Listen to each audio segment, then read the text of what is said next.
Do you recognize the person in this photo? Yes. And who is that? Amber Heard. Does this reflect what you saw as well on December 16, 2015? I mean, there's three pictures with very different lights, but yes. Now, do you also recall there being an injury to Amber Heard's lip? Correct. And does this picture accurately reflect what you saw? Yes. Ms. Iglesias, could you please describe what you did by way of makeup to prepare Amber Heard for the James Corden show on December 16, 2015?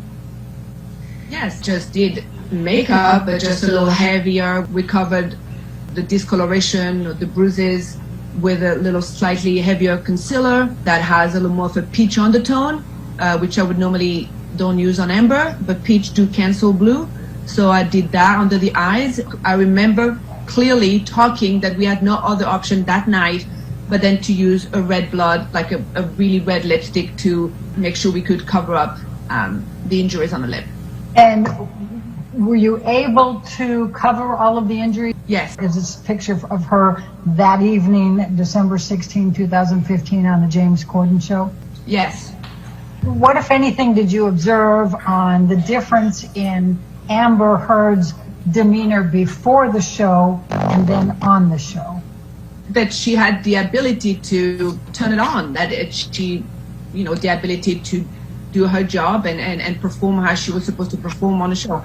How would you describe Amber's mood and demeanor? Angry, sad, a little erratic.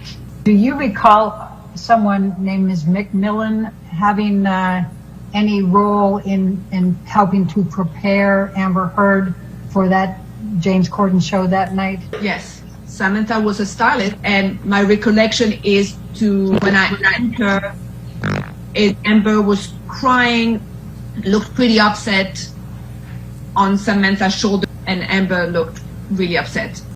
So what type of concealer did you apply to Amber, and why you used the color tones you did? I used a different kind of concealer that I would normally use on Amber. I used a concealer that had peach undertone, more effective to cover any darkness of blue undertone. Yes, she's pretty natural. She has a concealer from a company called Clear de Peau and a little Benefit tint that she used on her lips and she used on her cheeks. Do you feel confident in what you described that you saw that day of Amber Heard's injuries? And I'm talking about December 16. 1,000%, without a doubt. And could you describe Amber Heard's demeanor those days before and after the filing for divorce? From sadness to not wanting to divorce to anger to being really upset to being really sad. So it was just a roller coaster of emotion. It's very difficult for you, isn't it? It's not difficult for me, no, but it just reminded me at the time how I felt, yes.